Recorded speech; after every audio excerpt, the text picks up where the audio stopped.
북한 이탈 주민이 경제를 움직이는 사업가가 되었습니다. 북한 이탈 주민이 나눔을 실천하는 한의사가 되었습니다. 탈북 청소년이 꿈을 향해 도전하는 축구선수가 되었습니다. 우리가 마음을 열면 그들이 행복해지고 그들이 대한민국을 행복하게 만듭니다.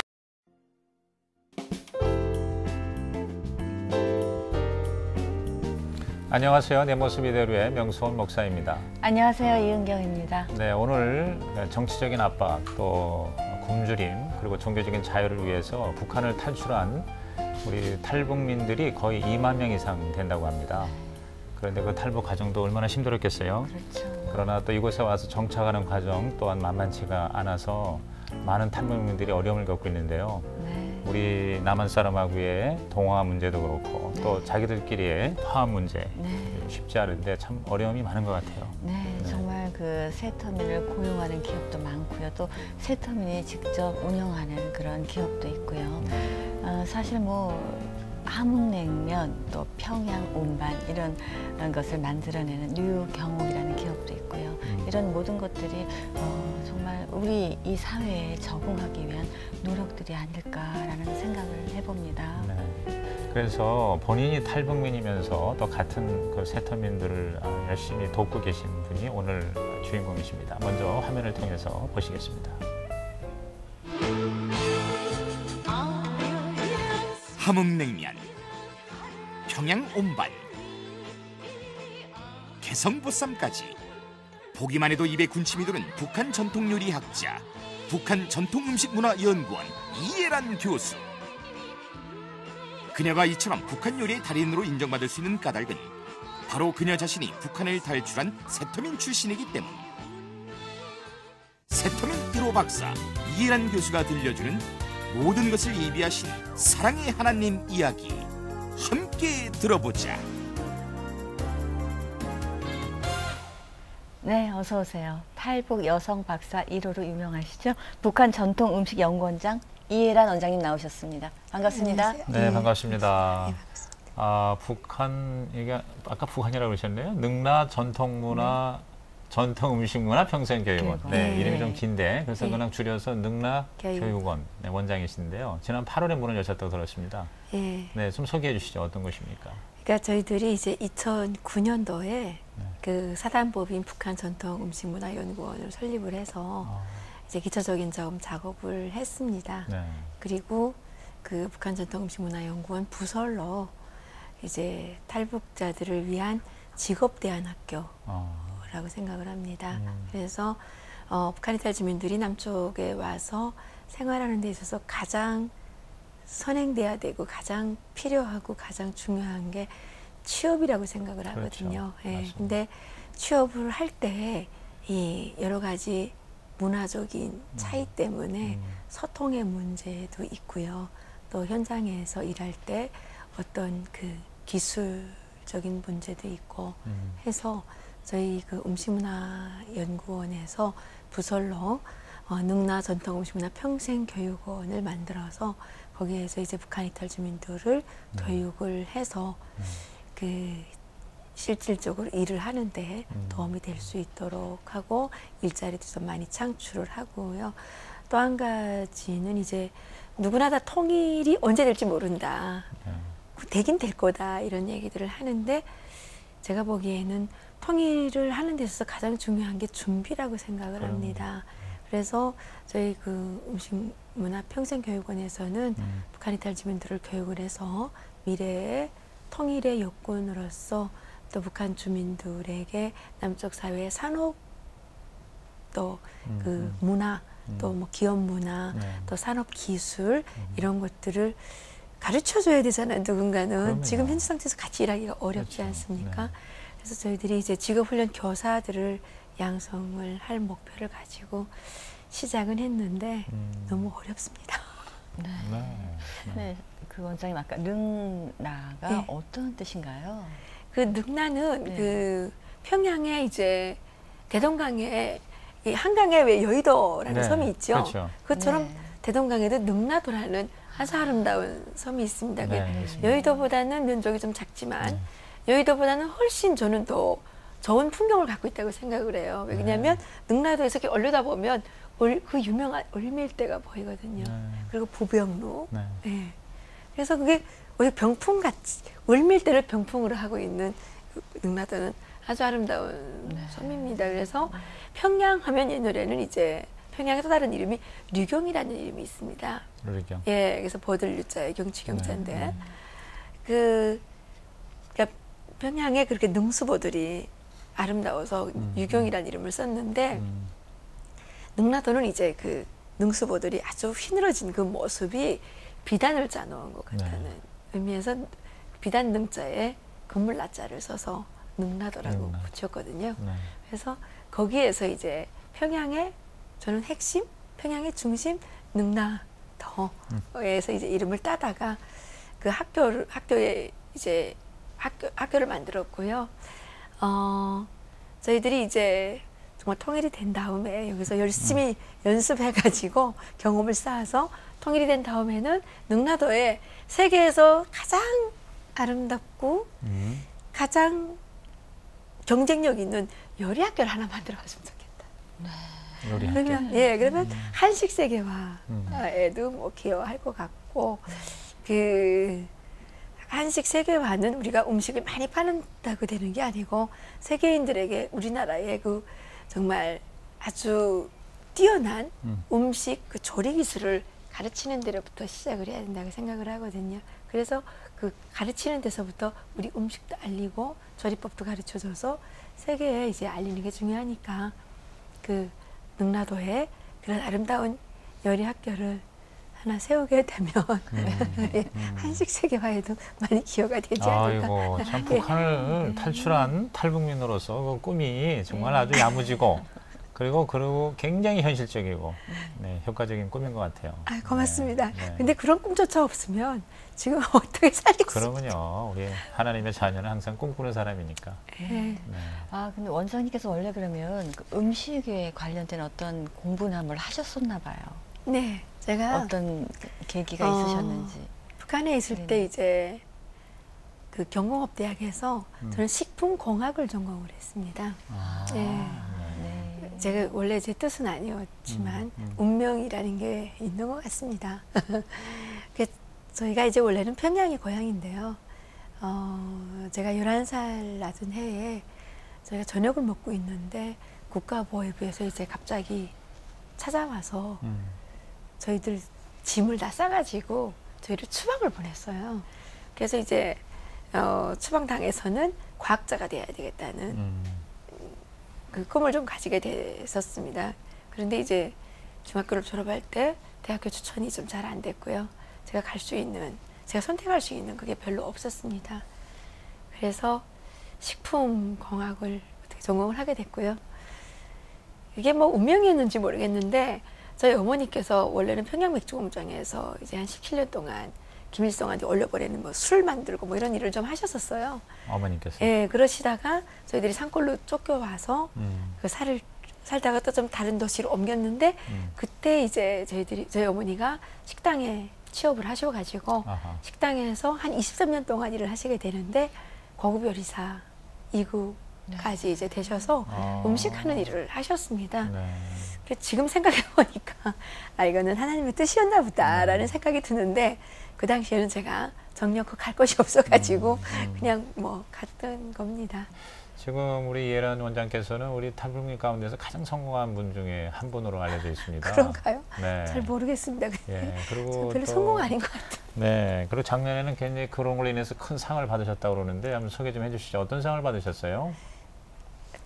사실 너무 가분한데요. 더 잘하라는 격려로 그냥 생각을 하고 싶었습니다. 미 국무부에서 미 국무부에서 해마다 이제 전 세계에서 한 10명 안짝으로 그 여성의 뭐 인권 신장, 그다음에 사회 정의 이런 것들을 위해서 이제 뭐 노력한 여성 활동가들에게 아마 주는 상인가 봅니다. 그래서 용기 있는 국제 여성상이라는 공식 이름인데요. 용기 있는 국제 여성상. 예. 근데 사실 저는 용기 있는 여성이 별로 아닌 것 같은데. 우선 북한을 탈출했다는 것이 첫째 용기고, 그렇죠? 예. 예, 그 어쨌든 앞으로 용기를 더 많이 내라는 예, 그런 격려로 받아들이고 싶은데 그런 상을 받게 됐습니다. 그래서 동아시아 지역에서는 이제 아마 우리나라가 네. 처음으로 받은 것 같습니다. 아, 너무 감사하게 생각을 하고요. 네. 그러니까 탈북민 중에서 처음이 아니고 우리 동아시아 지역 동아시아 지역에서 또 우리 한국 여성 중에서는 처음으로 용기 있는 여성상을 받으셨다는 너무 거예요. 황송했습니다. 네. 원장님께서는 한 97년도에 나오신 건가요? 네. 그동안의 뭐 그 고생이란 어떻게 말로 표현 못 하시겠죠. 네, 그냥 황송합니다라고 표현하시는데 정말 너무 겸손하다라는 생각이 듭니다. 그러면 이제 그때 오실 때 얘기 좀 여쭤보겠습니다. 예. 네. 저희들이 이제 탈북을 하게 된 동기는 아까 말씀드렸다시피 이제 그 출신 성분이 좀 나빠서 추방을 당했고, 저기 미국에 저희 할머니가 남쪽에 오셨다가 미국으로 이민을 가셨습니다. 그래서 미국에 계시는데 이제 저희들하고 91년도에 연락이 됐어요. 그래서 편지 거래를 좀 가지고 있었고요. 97년도에 저희 할머니께서 이제 데리러 중국으로 오셨어요. 그래서 저희들이 탈북을 하게 됐습니다. 이제 결정적으로는 미국에 있는 저희 사촌 동생이 뭐 책을 썼는데 저희 가족이 상당히 그 정치범으로 또 이제 어디 수용소에 끌려갈 처지가 돼가지고 저희들이 이제 그 탈북을 하게 됐죠. 그래서 그때 우리 일가족 9명이 같이 탈북을 했고요. 친정 식구들 다 같이 왔습니다.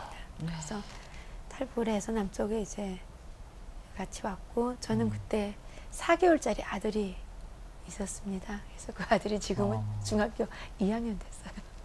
그렇구나. 네. 그럼 그 탈북할 때까지의 북한에서의 생활 좀 말씀해 주시죠. 뭐 다시 이제 되돌아보고 싶지 않겠습니다만은 특히 이제 10살 때라고 그랬어요 아까? 11살 때에 네. 평양에서 그래도 평양이 저도 평양을 가봤습니다만은 평양이 특별 시민들만 사는 데라고 하는데도 그렇게 힘든데 근데 거기서 이제 추방을 당했으니까 얼마나 힘들었을까? 추방 그날 저녁에 저희들이 저녁 먹고 있는데 국가보위부에서 이제 갑자기 와가지고 이사 가야 된다고 얘기를 했어요. 그래서 어디로 이사 가느냐 그렇게 하니까 양강도로 간다고 그렇게 이제 얘기를 했는데 양강도는 원래 없었던 도죠.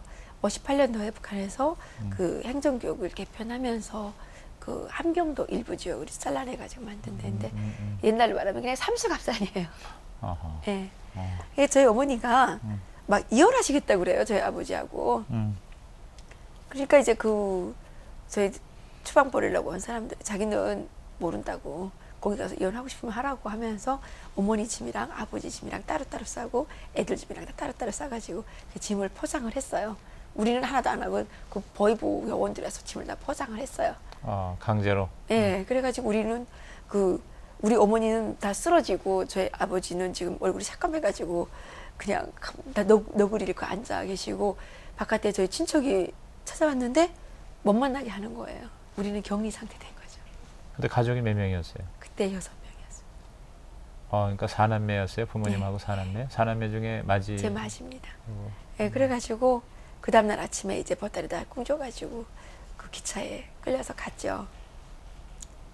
저희들이 이제 양강도 삼수군 간동리라는 곳을 이렇게 갔는데 가서 보니까 암담 그 자체예요. 거기는 거의 뭐 중세 같아요. 중세. 전기불도 없죠. 전기불도 없고. 네. 그리고 너무 추워요. 해발 1450m 이렇게 되니까 겨울에는요 너무 추울 때는 영하 막 40도 막 이렇게 돼요. 평균 온도가 겨울에 평균 온도가 영하 28도 뭐 이렇게 되거든요. 그러니까 정말 추워요. 그래서 저는 얼굴이 2번씩이나 얼었어요. 그렇겠어요. 네. 그리고 저희 동생도 막 발에 동상 입어가지고 막 발이 막 이만큼 막 붓고 그랬거든요. 그래서 거기는 특발성 궤조라고 이게 이게 뼈가 썩어서 다리가 이렇게 얼어서 있잖아요. 발 같은 게 얼면 이런 걸수염 같은 거 생기잖아요. 네. 그런 걸로 돌아가시는 분들이 되게 많아요. 아하. 이게 얼어서 뼈가 썩어서 들어가는 그런 병이 걸려가지고 그거는 계속 썩어 올라가잖아요. 그래서 돌아가시는 분들 많이 계시거든요. 거기는 이제 감자 농사 지어서 살아야 되고요.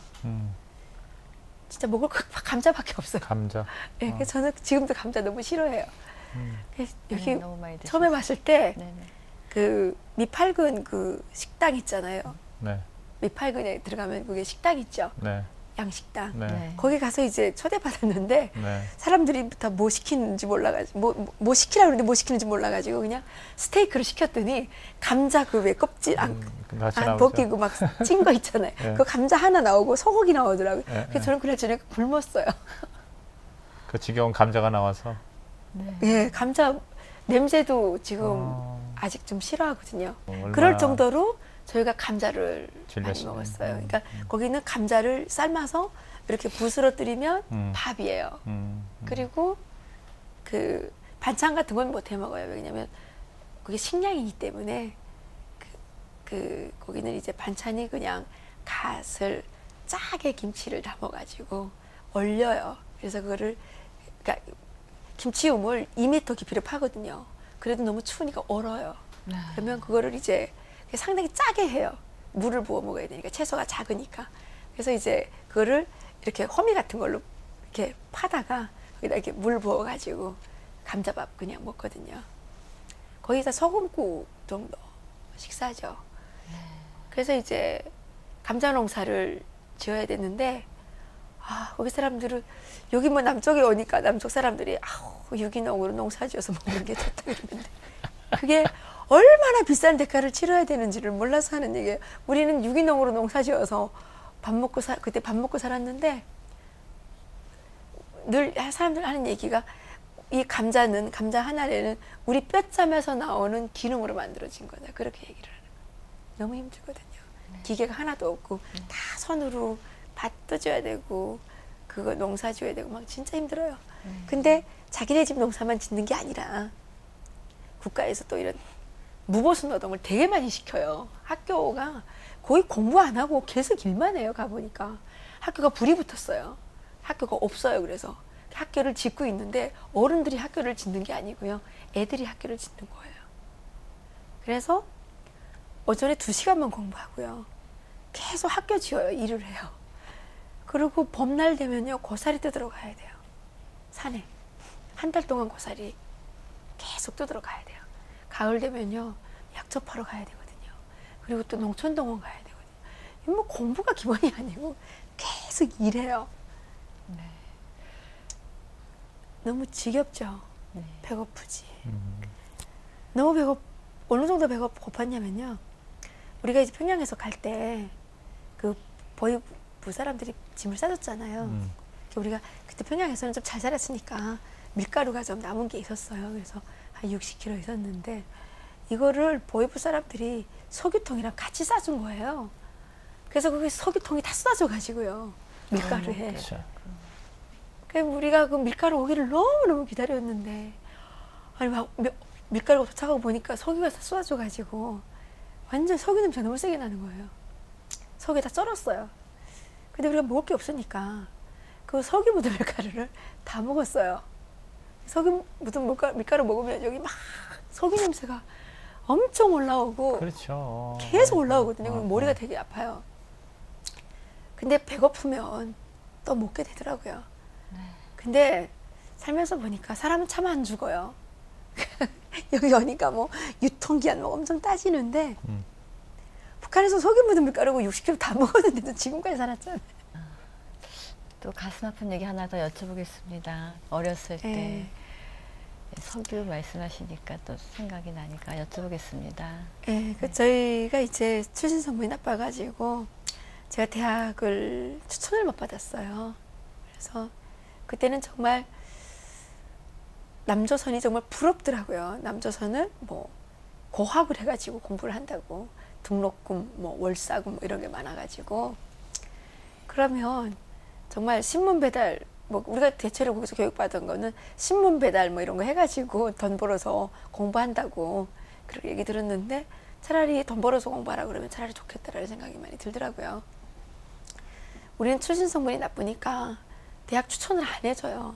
그래서 제가 너무 속이 상해가지고 계속 울었어요. 그래서 울었더니 우리 담임 선생님이 하루는 학생들이 이제 우리 반 학생들이 이렇게 모인 장소에서 야, 네가 뭐 공부만 잘하면 대학 가는 줄 알아? 야, 너희 부모들이 너절스하게 살아가지고 대학을 못 간다는 겁니다.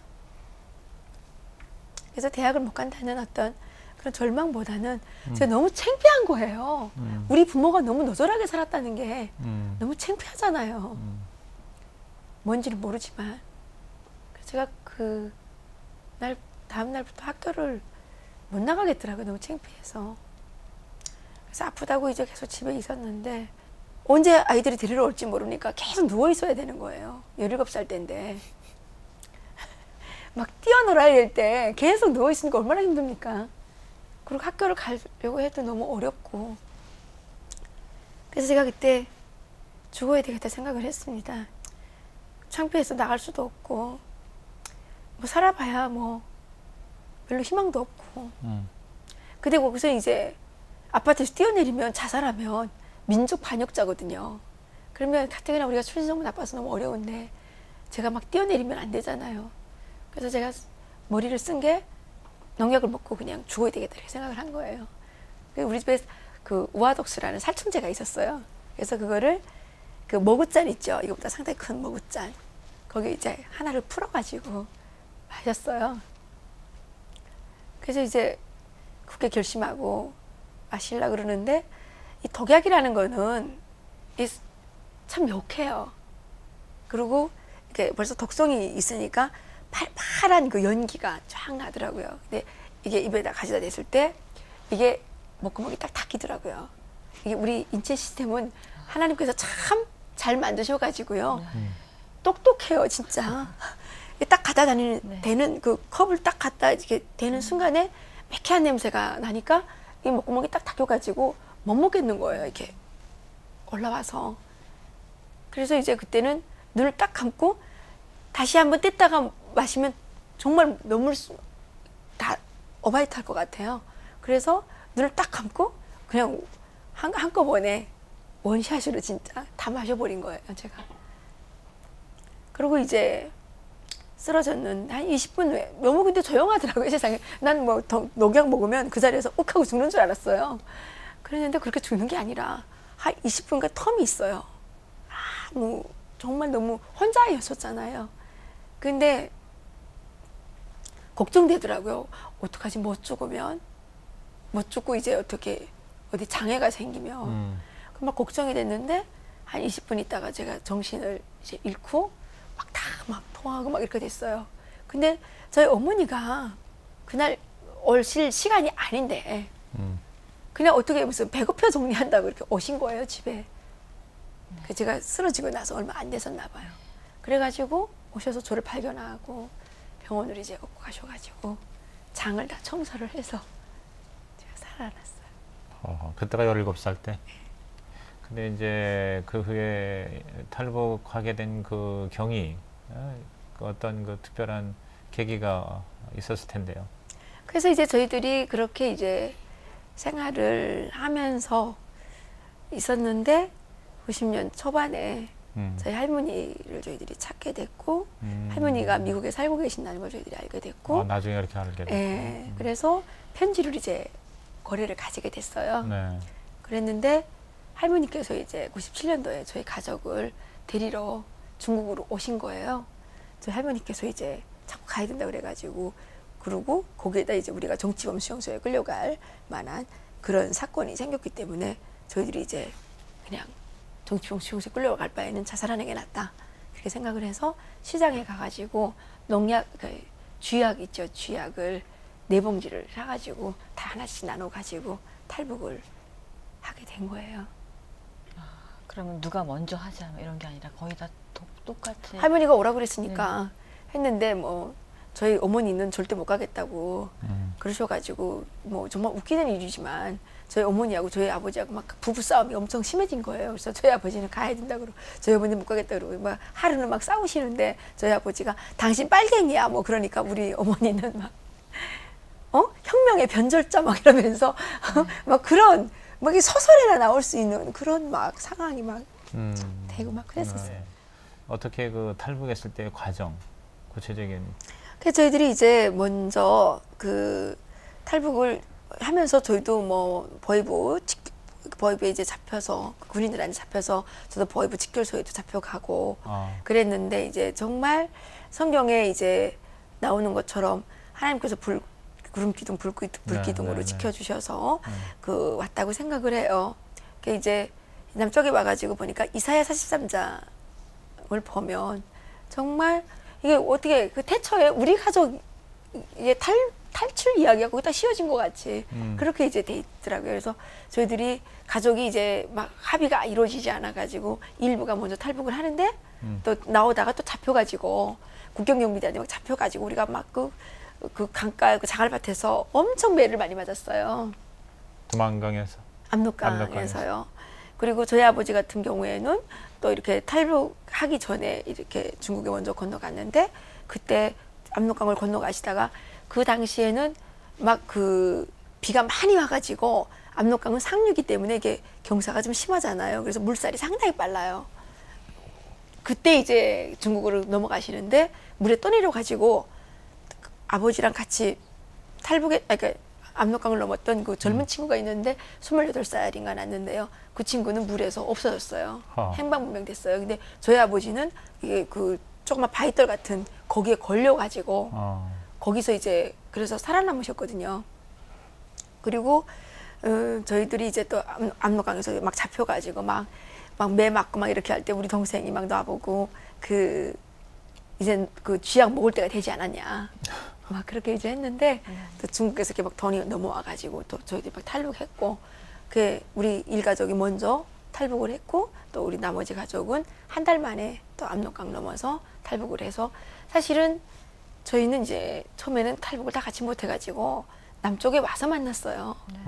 그래서 한 4개월 후에 만나게 됐는데 4개월, 한 6개월 후에 만나게 됐는데 야, 그때 정말 다시는 못 만날 줄 알았던 그 가족이 다시 만나니까 세상에 뭐 부러운 게 없고요. 그냥 가족이 살아있는 거 이렇게 확인하는 것만으로도 그건 너무나도 큰 축복이고 그건 정말 행복인 것 같아요. 9명이라면 부모와 우리 부모님, 그다음에 우리 사남매잖아요. 사남매에다가 우리 올케, 또 저희 아들, 또 우리 조카 그렇게 해서 9명이 탈북을 했는데 정말 기적이 아니면 할 수 없는 일이에요. 제가 아까 말씀드렸지만 한자였잖아요. 거기다가 갓난 애기 4개월짜리 애기까지 데리고 탈북을 하는데 그게 가능한 일이겠습니까? 하나님 은혜죠. 남편은 우리 애기 아버지는 못 오셨어요. 제가 탈북한다 하자는 얘기를 도저히 할 수가 없었어요. 그래서 부부인데도 부부지만 저희 애기 아버지한테도 또 가족이 계시기 때문에 제 애기 아버지가 탈북하는 경우에 우리 또 애기 아버지 우리 시집 또 식구들이 다 잘못되잖아요. 그래서 내가 가자고 그랬는데 야 나 못 가 이렇게 되면 못 가는 문제가 아니라 우리 또 친정 식구들의 문제가 걸려있기 때문에 얘기를 솔직하게 할 수가 없어서 그냥 좀 어디 멀리 좀 출장 좀 갔다 오자고 그렇게 얘기를 했는데 모른 채, 남편 모른 채 그랬는데 그렇게 해서 이제 중국에 건너가서 얘기하려고 그랬죠. 그랬는데 저희 애기 아버지가 그날 명절이어서 술을 좀 너무 많이 마셔가지고 못 왔어요. 네. 그러면 궁금한 게요. 원장님 어떻게 하나님을 만나셨을까? 그게 궁금합니다. 하나님에 대한 이야기는 네네. 북한에 있을 때 저희 할머니께서 편지를 이렇게 보내주셨는데요. 제일 처음에 이렇게 편지가 한 장 왔어요. 근데 이제 저희 아버지 이름을 부르시면서 명훈아 지금까지 북한에 홀로 떨어진 너를 지켜주신 하나님께 감사드린다 뭐 이렇게 네. 편지가 왔어요. 그래서 나는 그 편지 보면서 너무 웃긴다고 생각했어요. 무슨 지켜준다는 게 구잘나게 지켜줘가지고 우리가 얼마나 고생을 했는데 뭐 이런 생각을 했고요. 저희 할머니가 이제 늘 편지마다 마지막 말미에 내가 너를 만나기 위해서 하나님께 시간 기도드리고 있다. 지금은 뭐 새벽 3시다. 뭐 이런 편지를 계속 보내주시더라고요. 근데 저희는 사실 북한에서 하나님 몰라요. 기독교가 뭔지도 몰라요. 사실은 모르고요. 십자가 하면 공동묘지에 세우는 거? 예. 그러니까 그 북한의 공동묘지 세우는 거 아니고 막 이렇게 우리가 전쟁 때 이렇게 보게 되면 이렇게 그 묘지들 보게 되면 뭐 십자가 같은 게 많이 세워져 있더라고요. 우리들의 그 이미지에는 그렇게 돼 있고 십자가 하면 너무 무서운 거? 그렇게 돼 있어요. 이렇게 그 우리가 북한에 있을 때 우리가 인민학교 때 이제 교과서에 뭐 원더우드 선교사가 뭐 항해도 지방에서 뭐 목회할 때 뭐 이렇게 뭐 십자가 목걸이 걸고 그 어린 아이 이마에다가 사과 뭐 하나 주워 먹었다고 막 도적이라고 막 황산으로 막 불새기고 뭐 이런 거를 우리가 배웠거든요. 그리고 뭐 미신이다 뭐 이렇게 하니까 우리 할머니가 뭐 기도한다는 거를 우리는 그러니까 믿는 사람들이 이렇게 물 떠놓고 비는 거 그런 걸로만 생각을 했었어요. 진짜 무식했어요. 근데 이제 북경에 왔는데 저희 아버지가 갑자기 하나님이 세상을 이처럼 사랑하사 독생자를 주셨으니 요한복음 3장 16절 막 외우시는 거예요. 막 눈물을 막 흘리시면서. 그리고 무슨 물을 떠난 고기는 혹시 살 수 있어도 예수 떠난 심령은 사는 법이 없어요. 그게 10절까지 있더라고요. 찬송가가. 그거를 막 울면서 부르시는 거예요. 그래서 제가 너무 깜짝 놀랐어요. 세상에 이런 반동아버지랑 내가 34년 동안 모르고 살아왔다는 게 너무 이해도 안 되고. 예. 그렇게 됐는데 저희 할머니가 심양에서 저희를 만나니까 성경책 갖다 주시면서 별거 없다 야. 옛날에는 뭐 서울 가면 그냥 예수 믿어라. 옛날에 북한은 예수 잘 믿을 때 잘 살았는데 지금은 예수 안 믿어서 못 살고 지금 남한은 예수 안 믿을 때 옛날에 못 살다가 지금 예수 잘 믿어서 잘 살고 뭐 이러면서 뭐 우리 보고 무조건 예수 믿으라고 그렇게 얘기하시더라고요. 그래서 무슨 그런가 보다 하고 왔어요. 왔는데 저희 가족이 들어만 오고 들어 못 왔었잖아요. 그래서 너무 속상했어요. 괜히 왔다는 생각도 많이 했어요. 여기가 좋고 나쁘고의 문제가 아니에요. 우리만 여기 와 있는 게 우리 가족들 시체 위에 올라서서 이렇게 너무 잔인한 것 같고 그래서 괜히 왔다. 그냥 거기서 같이 죽을 걸. 그냥 같이 정치범 수용소 끌려가서 같이 죽을 걸 이런 생각도 참 많이 했었어요. 근데 이제 우리 그 처음에 만나신 분이 장로님이신데 지금은 목사님 되셨어요. 그분이 저보고 기도해라. 네가 할 수 있는 게 뭐가 있냐. 그래서 그때는 정말 기도할 줄 모르지만 기도를 이렇게 했는데 저희 가족이 이제 만났잖아요. 너무 감사한 거예요, 하나님께. 그래서 이제 그때는 사실 하나님 대해서 잘 모르고 무슨 기도하는 게 어떤 건지 잘 모르죠. 근데 인간과 인간 사이에도 왜 이렇게 의리라는 게 있잖아요. 뭐 좋을 때만 가서 막 그러면 너무 이렇게 심하잖아요. 그죠? 근데 제가 아무것도 모를 때 하나님께 우리 가족 만나게 해달라고 기도했는데 교회를 안 다니면 너무 그 의리가 없어 보이잖아요. 그래서 저는 그냥 그때 모르고 교회 나갔어요. 저희들이 그 조사기관에서 나와서 저기 서울에 있는 어느 한 교회 갔는데 우리 여기 타이틀이 내 모습 이대로죠. 그 교회 나갔는데 그 찬양이었어요. 나 주의 도움 받고자 주 예수님께 빕니다.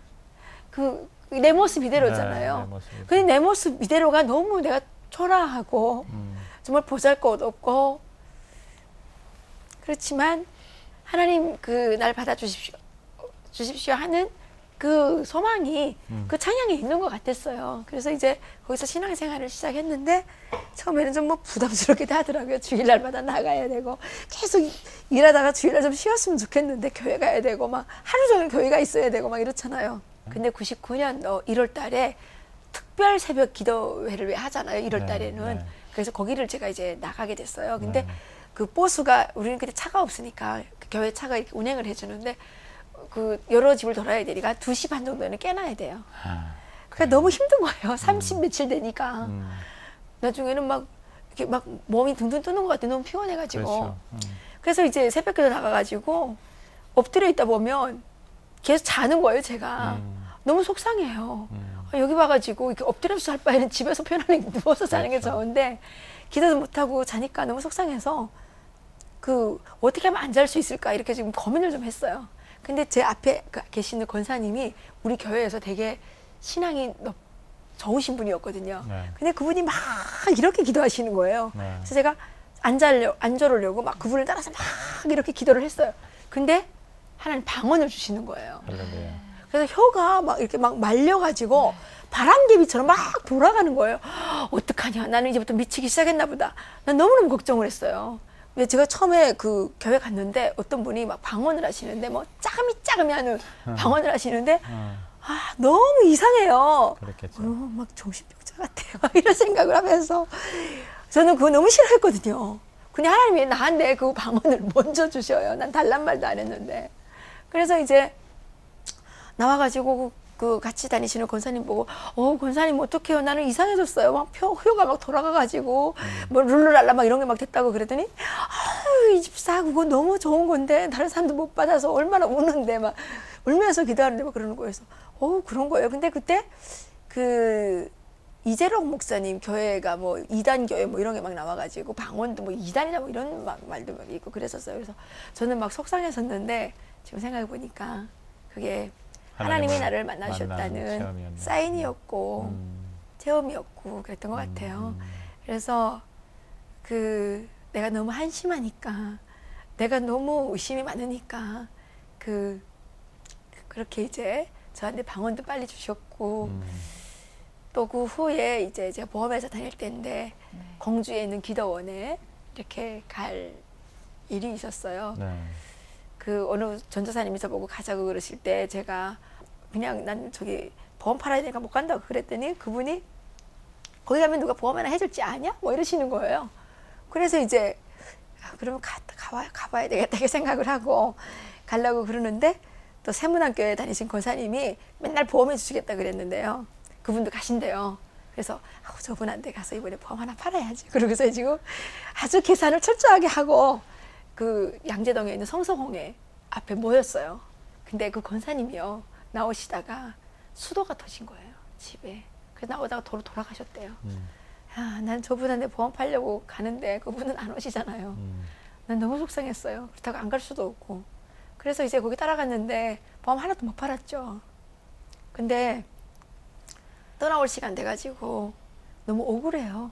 그래서 굴 있죠. 산 밑에 거기 들어가서 기도라도 하고 가야 되겠다.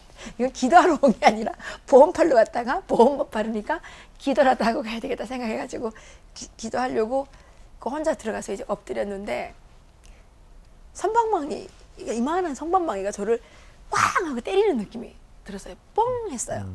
근데 말씀이 무슨 말씀이었냐면요. 사람이 떡으로만 사는 것이 아니요 하나님의 입으로 나오는 말씀으로 사는 이 말씀이었어요. 네. 그래서 생각해 보니까 정말 맞아요. 그때 다시 생각해 보니까 내가 북한에 있을 때 평양에서 산골 쫓겨 가가지고 그 산골에서 벗어나기 위해서는 열심히 공부해야 된다 생각가지고 정말 커피 흘리면서 너무너무 열심히 공부할 수 있는 조건도 아님에도 불구하고 너무너무 열심히 공부했지만 대학 추천도 못 받아가지고 농약까지 먹고 자살할 지경에까지 이르렀었잖아요. 그러다가 이제 공부해서 이제 처지 개선이 안 되니까 그 입당을 어떻게 해봐야 되겠다 생각해가지고 열심히 일했는데 그것도 안 되더라고요. 그래서 나중에는 이젠 이거 해도 안 되니까 이제는 내가 돈을 열심히 벌어가지고 돈으로 이제는 모든 걸 좀 다 해결해야 되겠다. 북한도 최근에는 돈만 많으면 출시선물도 바꿀 수 있거든요. 문건 하는 사람들한테 돈 줘가지고 다 지우면 돼요. 근데 그 엄청나게 돈이 많이 들어가거든요. 나는 이제 그렇게 해야 되겠다 싶어가지고 돈도 열심히 벌었어요. 그러다가 제가 결국은 땡전 한 푼 못 가지고 핏덩어리 아들 하나 달랑 얻고 탈북했어요. 근데 탈북해서 그 기도하는 자리에 갈 때까지는 밥 굶은 적이 없었더라고요. 그래서 하나님께 너무너무 미안한 거예요. 그 이후로 제가 인간들이 계산하는 건 다 아메바 같다. 그래서 너무 계산적으로 살면 안 된다. 난 우리 아이가 될 수 있으면 너무 계산적이지 않고 계산할 줄 모르는 아이가 됐으면 좋겠다는 소망이 생기게 됐어요. 우리가 너무 계산하면 하나님 보시기에 너무 황당하지 않겠어요? 그래서 이제 제가 거기서 이제 깨닫고 나왔어요. 하나님 정말 죄송합니다. 내가 뭐 보험 팔기 위해서 태어난 사람도 아닌데 여기 와서 이제 그렇게 하고 너무 죄송합니다. 나왔는데 나와서 생각해 보니까 너무 또 신기한 거예요. 왜 성경은 두껍고 말씀도 많은데 왜 그 말씀을 나한테 주시나? 야, 내가 너무 밥 먹고 사는 거 너무 걱정해서 그러나? 그런 생각도 했어요. 근데 그때로부터 한 5년 후에 제가 미국에 이제 갈 기회가 생겼는데요. 거기에서 깨달았어요. 북한은 식량난이잖아요. 그리고 그때는 우리나라에서 이제 햇볕 정책, 평화번영 정책 하면서 북한에 엄청나게 많이 줄 때예요. 근데 하나님께서 그때 북한의 식량난은 식량이 쌀이 없어서 생기는 난이 아니고 그 북한의 식량난은 그 땅에 하나님의 말씀이 없어서 하나님의 공의가 없기 때문에 생기는 말씀난이다. 네. 그 깨달음을 주시더라고요. 네. 그리고 저는 식품 영양학자입니다. 근데 정말 아이러니하지만 북한의 영양 실조는 말씀이 없어서 생기는 그런 영혼의 실조지 그 영혼의 실조지 영양 실조가 아니라는 생각을 하게 됩니다. 그래서 정말 말씀과 함께 그러니까 북한에 줘야 되는 게 쌀과 함께 꼭 말씀이 전달이 돼야 되고 쌀보다 먼저 가야 되는 게 말씀이고 그 땅에 먼저 실현이 돼야 되는 게 농사가 잘 되는 게 중요한 게 아니고 그 땅에 하나님의 공의가 먼저 실현이 돼야 된다는 거. 그래서 제가 이제 대학생 성경 공부반도 만들게 됐고 그때 만들면서 정말 북한에 앞으로 필요한 한 게 목사님들보다는 저는 제 생각은 그렇습니다. 목사님들보다는 크리스찬 전문가들이 많이 육성이 돼서 북한의 정치, 경제, 문화, 사회 모든 전반에 정말 말씀으로 하나하나 기초를 쌓아서 그 나라가 말씀 위에 씌워지는 나라가 되게 되면 하나님께서 이 대한민국을 축복하신 것보다 더 축복을 하셔서 정말 우리 이 통일 한국이 정말 세계의 어느 나라보다도 정말 으뜸 가는 선진 한국이 되지 않을까 그렇게 생각을 하거든요. 예. 네, 아유 정말 아주 속이 후련한 말씀이에요. 맞습니다. 동의합니다. 전적. 감사합니다. 네. 오늘 정말 좋은 말씀 너무 네. 감사하고요. 아유, 감사합니다. 사실 좀 시간이 많이 부족한데 이제 좀 마무리를 해야 될 것 같고요. 예. 아마 많은 분들께서 원장님 얘기 듣고 더 많이 중보해 주시고 또 후원해 주시리라 믿습니다. 또 특별히 또 계획과 기도 제목 있으시면 말씀해 주시고 이 시간 정리하겠습니다. 예, 뭐 아까 말씀 중간에 다 나왔으니까 그렇게 생각하고 탈북자들 직업훈련 교사들을 제가 처음에 이제 한 100명 정도 양성을 했으면 좋겠다고 생각했는데 지금 그 향후에 북한에 이제 그 필요한 직업 강사가 몇십만 명이 될 겁니다. 근데 그 몇십만 명을 한꺼번에 하기는 어려우니까 지금부터 차곡차곡 준비를 해야 되기 때문에 그런 부분들을 위해서 많이 사람을 키우는 일이 세상에서 가장 어려운 일이지 않습니까? 그러니까 그리고 한꺼번에 할 수도 없고 그거는 많은 시간과 또 노력과 또 돈이 들어가야 되는 부분이니까 그런 부분들을 위해서 좀 많이 기도해 주셨으면 좋겠고요. 또 한 가지 이제 그 저희 그 탈북자 대학생들 또 위해서 저희 성경 공부반을 위해서 좀 더 많이 기도해 주셨으면 좋겠습니다. 그리고 참고로 저희 그 연구원은 그 지정기부금 단체로 그 인증을 받았기 때문에 그 저희들한테 후원을 해주시면 기부금 영수증이 가능하죠. 예, 영수증도 가능하고 세금 아마 혜택이 좀 가능할 겁니다. 네. 그래서 저희들에게 그 탈북자들이 와서 어떤 역할을 할 수 있도록 좀 그 도와주시면 감사하겠습니다. 그래서 그 보니까 여기 와가지고 밥만 잘 먹고 뭐 편안하게 사는 게 행복은 결코 아니고 그러면요. 우리가 여기에 와서 이렇게 일을 열심히 해서 또 조국과 민족을 위해서 또 나중에 우리 통일 한국을 위해서 뭔가 기여를 할 수 있을 때 우리가 진정으로 탈북한 의미를 목숨을 걸고 탈북한 의미를 찾을 수 있을 것 같고 하나님께서 진짜로 바라시는 것도 그런 것들이 아닐까. 니네 가서 그냥 거기서 그냥 돼지같이 잘 먹고 잘 살아라. 이건 아니었던 것 같다. 그런 생각이 듭니다. 할렐루야. 네, 오늘 정말 은혜로운 시간이었고요. 많은 분들께서 같이 중보해 주시고 참여해 주시리라 믿습니다. 많은 또 후원도 함께 있을 거고요. 예, 감사합니다. 원장님 감사합니다. 너무 은혜로운 시간이었습니다. 네, 감사합니다. 예, 감사합니다. 네, 오늘 우리는 또 한 분의 꿈꾸는 사람을 만났습니다. 근데 그 하나님의 꿈을 이루는 데에는 우리 원장님께서 지금 계속 하시는 말씀 중에 하나님의 은혜를 강조했거든요. 정말 하나님의 은혜가 아니었다면 그 북한에서 어떻게 나왔으면 또 이곳에 와서 박사까지 되고 또 그 정말 용기 있는 여성상까지 받고 네. 그러면서 또 한 가지 제가 느낀 것은 하나님의 은혜와 함께 우리의 또 인간의 노력이 필요하구나. 네. 그래서 우리 원장께서 끊임없이 이렇게 공부하고 또 자기를 개발하고 또 자기뿐만 아니라 탈북민들을 계속해서 키워내는 이러한 끊임없는 노력에 정말 은혜를 받았어요. 네, 정말 은혜로운 시간이었습니다. 네. 사람이 떡으로만 살 것이 아니요 하나님 말씀으로 정말 우리 하나님 말씀으로 채워지는 오늘 하루가 됐으면 좋겠습니다. 아니 계속 되시길 바라겠습니다. 네, 시청자 여러분 오늘 여기서 접겠습니다. 저희는 다음 시간에 다시 만나 뵙겠습니다. 네, 여러분 안녕히 계십시오.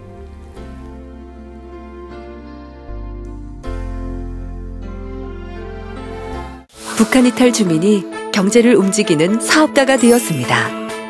북한 이탈 주민이 나눔을 실천하는 한의사가 되었습니다.